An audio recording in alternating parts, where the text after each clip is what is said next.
Ta parole est une lampe à mes pieds, une lumière sur mon sentier.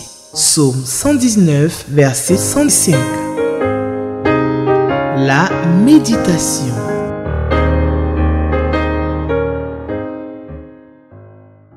Hier, jeudi 24 octobre 2024, nous avons médité le passage de 1 Thessaloniciens 2, du verset 1 jusqu'au verset 12.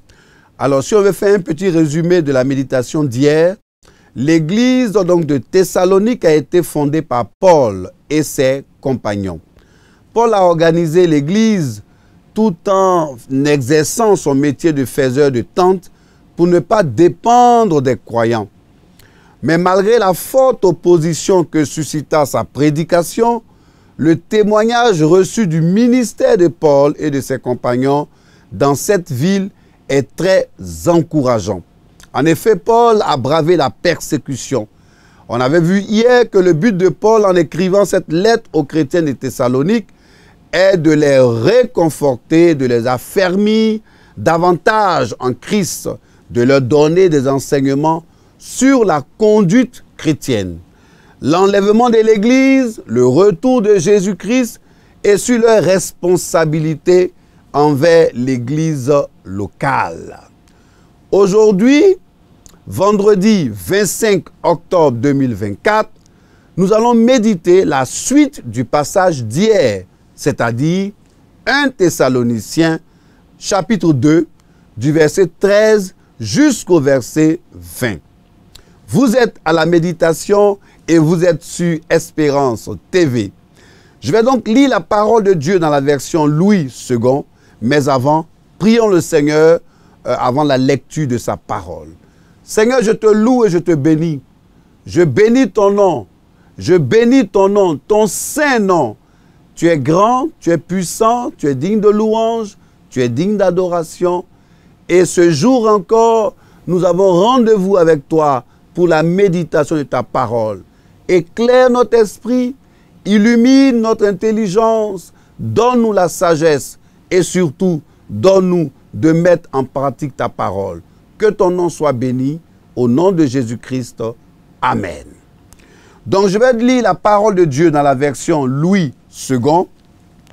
Et j'ai dit que notre méditation est portée sur 1 Thessaloniciens, chapitre 2, du verset 13 jusqu'au verset 20. Voilà. Si c'est trouvé, je fais la lecture. C'est pourquoi nous rendons continuellement grâce à Dieu de ce qu'en recevant la parole de Dieu que nous vous avons fait entendre, vous l'avez reçue, non comme la parole des hommes, mais ainsi qu'elle est véritablement comme la parole de Dieu, qui agit en vous qui croyez. Car vous, frères, vous êtes devenus les imitateurs des églises de Dieu qui sont en Jésus-Christ dans la Judée. Parce que vous aussi, vous avez souffert de la part de vos propres compatriotes les mêmes maux qu'ils ont souffert de la part des Juifs. Ce sont ces Juifs qui ont fait mourir le Seigneur Jésus et les prophètes, qui nous ont persécutés, qui ne plaisent point à Dieu et qui sont ennemis de tous les hommes. Nous empêchons de parler aux païens pour qu'ils soient sauvés, en sorte qu'ils ne cessent de mettre le comble à leurs péchés. Mais la colère a fini par les atteindre. Verset 17. Pour nous, frères, après avoir été quelque temps séparés de vous, de corps mais non de cœur, nous avons eu d'autant plus ardemment le vif désir de vous voir. Aussi voulions-nous aller vers vous, du moins moi, Paul, une et même deux fois, mais Satan nous en a empêchés. Verset 19. Qui est en effet notre espérance, ou notre joie, ou notre couronne de gloire? N'est-ce pas vous aussi devant notre Seigneur Jésus lors de son avènement. Verset 20. Oui, vous êtes notre gloire et notre joie. Alléluia. Ah, le verset 20. Le verset 20 dit, oui, vous êtes notre gloire et notre joie. Alléluia. Voilà. Nous méditons donc avec le lecteur de la Bible, édition 2024, lecteur adulte. Et dans le déroulement de la méditation, nous verrons les questions que le lecteur de la Bible nous pose. Alors nous allons procéder aujourd'hui par découpage. Le verset 13, il y a l'idée de la parole de Dieu. Alors le message, si on évolue, le message apporté par Paul de la part de Dieu est mis sur le même plan que l'Ancien Testament. Nous pouvons voir cela en Marc chapitre 7 au verset 13. Alors je voudrais déjà, avant que nous commencions notre méditation, vous dire que nous aurons beaucoup de passages bibliques que je vais vous donner. Donc, s'il vous plaît, prenez de quoi écrire et prenez des notes. Parce qu'il y aura beaucoup de passages que je vais vous donner. Donc, je disais que le message apporté par Paul de la part de Dieu est mis sur le même plan que l'Ancien Testament. Hein, on peut voir cela en Marc, chapitre 7, verset 13. C'était le message enseigné par les apôtres. Actes des apôtres, chapitre 4, verset 31. Actes des apôtres, chapitre 6, verset 2. Donc, c'était le message prêché par Pierre aux non-juifs.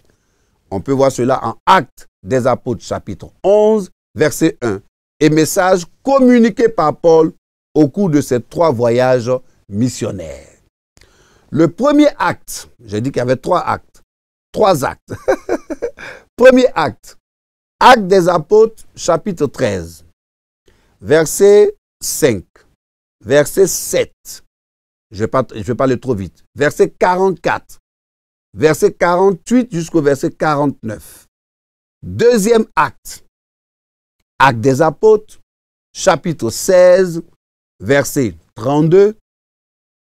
Acte des apôtres, chapitre 17, verset 13.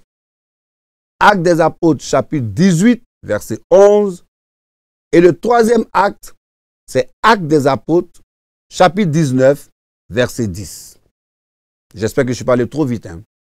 La parole de Dieu agit de multiples manières. 1. Soulignez cela. Cette parole, elle sauve. Nous voyons cela en Romains 10, verset 17. 1 Pierre 1, verset 23. La parole de Dieu, elle enseigne et instruit. 2 Timothée 3, verset 16 jusqu'au verset 17. La parole de Dieu dirige. Psaume 119, verset 105, qui est d'ailleurs le slogan, le leitmotiv de la Ligue pour la lecture de la Bible. Ta parole est une lampe à mes pieds et une lumière sur mon sentier. La parole de Dieu conseille. Psaume 119, verset 24. La parole de Dieu redonne la vie. Psaume 119, verset 154. Je vous avais déjà dit, hein, il y a beaucoup à prendre là. Il y a beaucoup de notes aujourd'hui. On est dans la parole, la parole, la parole. La parole de Dieu assure le rétablissement. Psaume 19, verset 8. La parole de Dieu avertit et récompense. Psaume 19, verset 12. La parole de Dieu nourrit. 1 Pierre 2, verset 2. La parole de Dieu juge. Hébreux 4, verset 12. La parole de Dieu sanctifie. Jean 17, verset 17. La parole de Dieu libère. Jean 8, verset 31 jusqu'au verset 32. La parole de Dieu enrichit.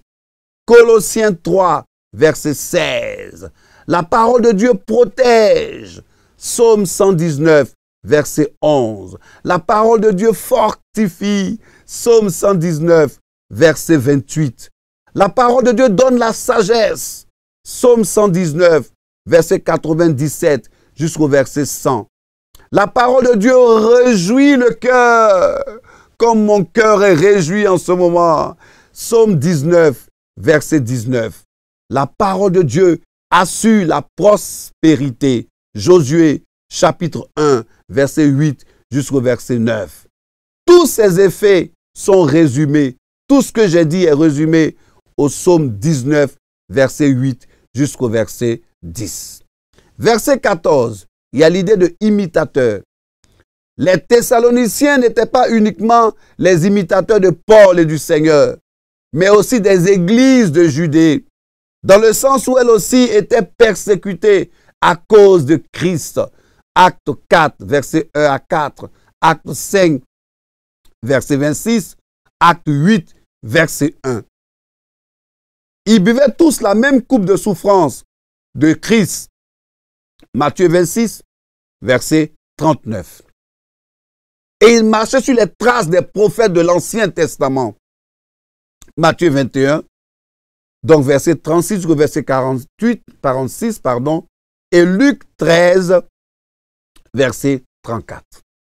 Le verset 15, il y a l'idée de qui ont fait mourir Jésus. La responsabilité des chefs juifs dans la mort du Messie est établie. Ce sont eux qui ont fait comparaître Jésus et réclamer sa mort. Et le verset 16, la colère a fini de les atteindre.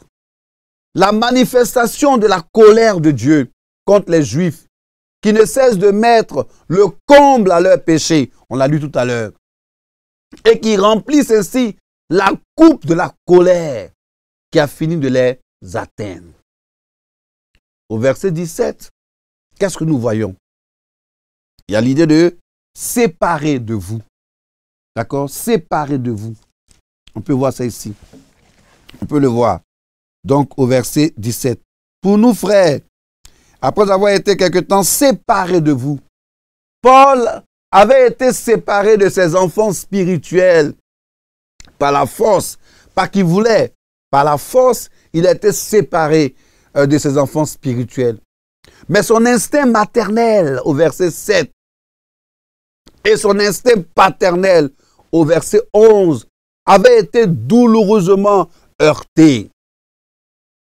Les Thessaloniciens étaient devenus orphelins après son départ précipité. Et au verset 18, Satan nous en a empêchés. Satan, dont le nom signifie adversaire, tente sans relâche de mettre à mal l'église que Christ a promis de construire. La Bible dit qu'il était présent dans les églises de Jérusalem, de Smyrne, de Pergame, de Thyatire, de Philadelphie, d'Éphèse et de Corinthe. Alors, si nous voyons les versets 19 et 20, il y a donc l'idée de la couronne de gloire. Alléluia! La couronne de gloire. On peut voir cela, verset 19 jusqu'au verset 20. Qui en effet notre espérance ou notre joie ou notre couronne de gloire? N'est-ce pas vous aussi devant notre Seigneur Jésus lors de son avènement? Oui, vous êtes notre gloire et notre joie. Alléluia. La Bible parle de la vie éternelle comme d'une couronne qui récompense la victoire d'un athlète. Elle est décrite ainsi. 1. La couronne incorruptible qui célèbre la victoire du salut sur la corruption. 2. La couronne de justice qui célèbre la victoire du salut sur l'injustice. La couronne incorruptible de la gloire qui célèbre la victoire du salut sur l'impureté. La couronne de vie qui célèbre la victoire du salut sur la mort. La couronne de gloire qui célèbre la victoire de Satan sur la persécution des croyants lors de son avènement, dans le même verset. L'épître contient 4 mentions explicites de la venue de Christ. Paul nous renvoie ici à la venue de Christ pour l'enlèvement de l'Église. Alléluia. Alléluia. Alors, le lecteur nous pose toujours des questions.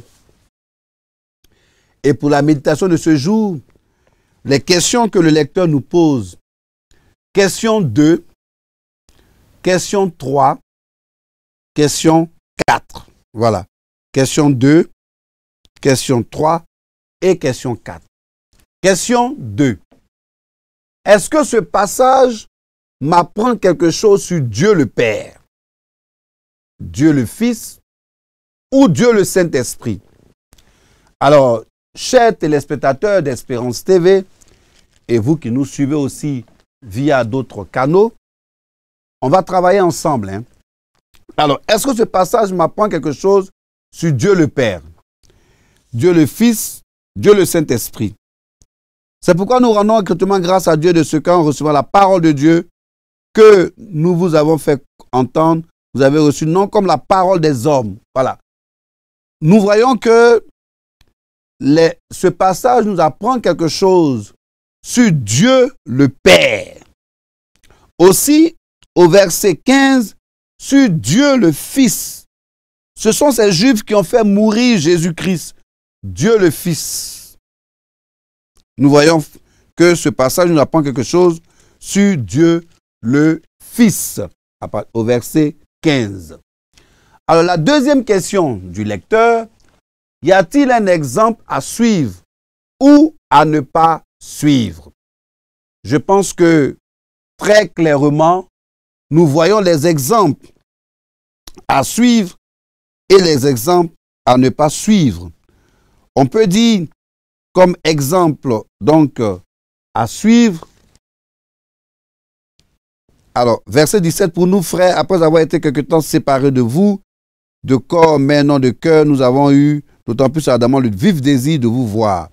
Alors, quand nous évoluons, nous voyons que les exemples à suivre, on a exemple, ils étaient devenus des imitateurs des églises de Dieu.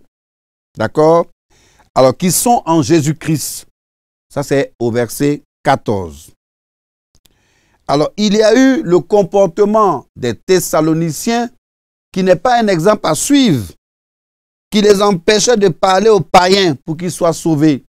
Vous voyez, quelquefois, nous avons des comportements comme ça dans l'Église de Jésus-Christ.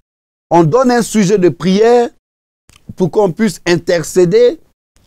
Et il y en a qui font des contre-prières, qui rament à compte courant parce qu'ils ne sont pas forcément d'accord avec ce qui se passe, avec le sujet qui est donné, et qui font des prières qui rament à compte courant.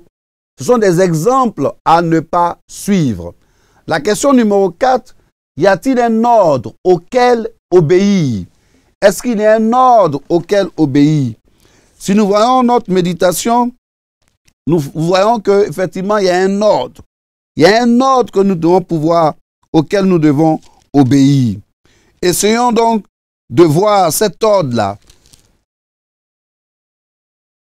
Alors, vous êtes notre gloire et notre joie, qui est en effet notre espérance ou notre joie, ou notre couronne de gloire.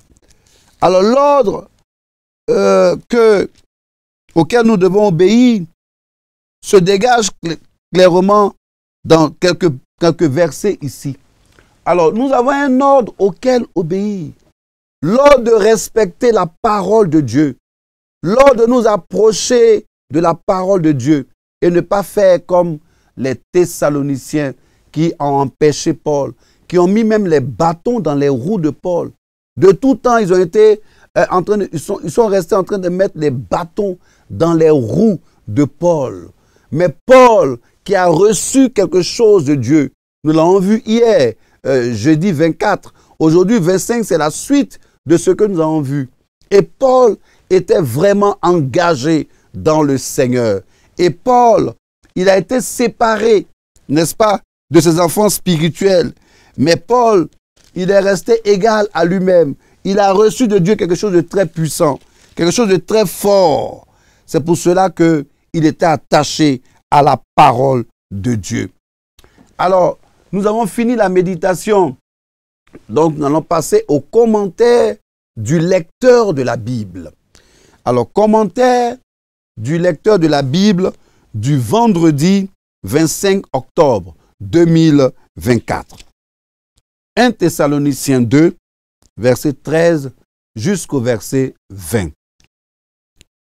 Alors, en titre, c'est marqué « Modèle à suivre ».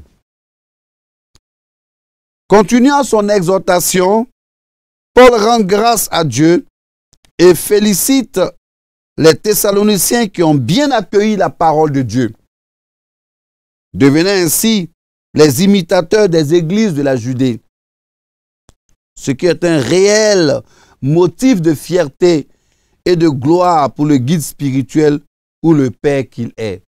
Donc, ils ont été des imitateurs des églises de la Judée.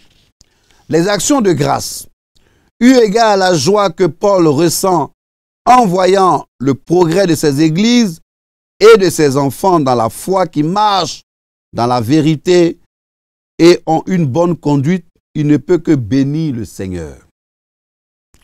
Les imitateurs des églises de la Judée, il faut toujours imiter ce qui est bien, mais ici, il s'agit des persécutions subies par les églises de Judée et qui se répercutent à Thessalonique. Paul, en bon pédagogue, veut leur signifier qu'ils ne sont pas seuls à souffrir, allant jusqu'à souligner les souffrances de Christ. Lui, le maître, maltraité et tué par les Juifs. Verset 14 jusqu'au verset 15. La fierté et la gloire de Paul. En effet, tous ceux que nous gagnons par notre évangélisation constituent une couronne et notre gloire. Alléluia. Verset 19 jusqu'au verset 20. Quel est ton engagement dans l'évangélisation individuelle et dans ton église? C'est le commentaire du lecteur de la Bible qui pose cette question. Quel est ton engagement dans l'évangélisation individuelle et dans ton église? Et la prière, donc, qui conclut ce commentaire, Seigneur, aide-moi à m'impliquer un peu plus chaque jour dans l'œuvre de l'évangélisation. Oui, Seigneur, donne-moi de m'impliquer un peu plus dans l'œuvre de l'évangélisation. Alors, si vous nous prenez en marche, 1 Thessaloniciens 2, verset 13 jusqu'au verset 20, a été notre texte de méditation. Seigneur, je te glorifie, je bénis ton nom. Maintenant que nous avons médité ta parole, Père, nous voulons mettre ta parole en pratique. Paul rappelle aux Thessaloniciens les souffrances que lui aussi a connues et que eux aussi ont connues et que Christ aussi a connues. Si nous voulons vivre pieusement en Christ, nous devons être persécutés, nous devons connaître la souffrance. Merci pour cette méditation. Que ton nom soit béni. Au nom de Jésus-Christ. Amen. Je voudrais saluer donc le pasteur Lopo Claude Bailly. Mon pasteur, hein, voilà. En ce moment, en Corée du Sud, pour une formation et qui nous suit. Il nous suit toujours via tous les canaux, donc, les réseaux sociaux. Et nous bénissons la vie donc de cet homme de Dieu. Et toute l'équipe de production vous dit shalom chez vous. Je voudrais vous dire que nous avons été très réjouis et même très concentrés pour préparer cette méditation. Je vais saluer toute l'équipe de réalisation. Paix sur la Côte d'Ivoire, paix sur Israël, paix sur le Liban, paix sur Gaza, paix sur l'Ukraine, paix sur la Russie. Que Dieu vous bénisse. Shalom. Ta parole est une lampe à mes pieds, une lumière sur mon sentier. Psaume 119, verset 105. La méditation.